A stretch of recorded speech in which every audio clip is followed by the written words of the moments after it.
والصلاة والسلام على سيد الأنبياء والمرسلين أما بعد فأعوذ بالله من الشيطان الرجيم بسم الله الرحمن الرحیم۔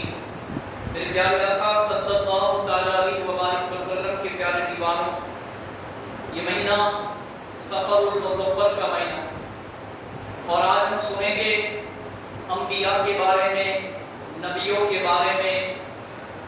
تقریباً دنیا میں 1,00,000 یا 2,24,000 نبی انبیاء دنیا میں تشریف لائے۔ ان میں سے ایک نبی کا ذکر سنیں گے، اور ذکر سنانے سے پہلے میرے ساتھ مل کر درود و سلام پڑھیے۔ صلی اللہ علیہ